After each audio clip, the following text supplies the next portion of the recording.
ময়মনসিংহে মিজানুর রহমান আজহারের মাহফিলের এটাই হচ্ছে প্রধান গেট।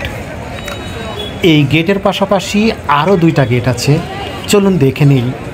এটা হচ্ছে পাশাপাশি আরেকটি গেট, তারেক জিয়ার বাম পাশে, এবং এই গেটের ডানের দিকে দেখেন আরও একটি গেট। তিনটা গেট একটা মোড়ে, এবং দেখেন এই মোড়ে অনেক পুলিশ ভাইরা চলাফেরা করছে নিরাপত্তার স্বার্থে।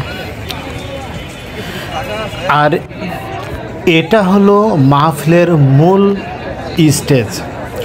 দেখেন এই মুহূর্তে মাহফিলে যত মানুষ এসেছে সবাই স্টেজের সামনে দাঁড়িয়ে গেছে।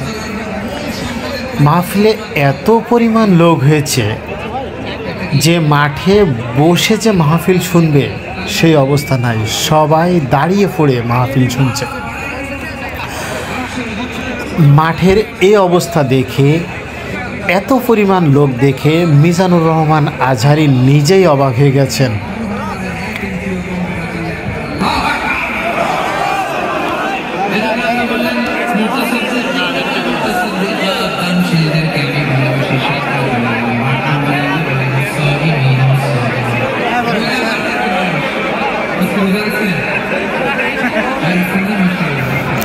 মিজানুর রহমান আজহারীর মাহফিল যেহেতু 3:15-20 দিকে শেষ হয়ে গেছে, সেই মুহূর্তে স্থানীয় লোকজন এবং মাহফিলের লোকজন এই এলাকার একটি দর্শনীয় জায়গা নদীর তীর, এই নদীর তীরে এসে লোকজন ভিড় করেছে এবং এই নদীর তীরের প্রাকৃতিক সৌন্দর্য উপভোগ করছে সবাই।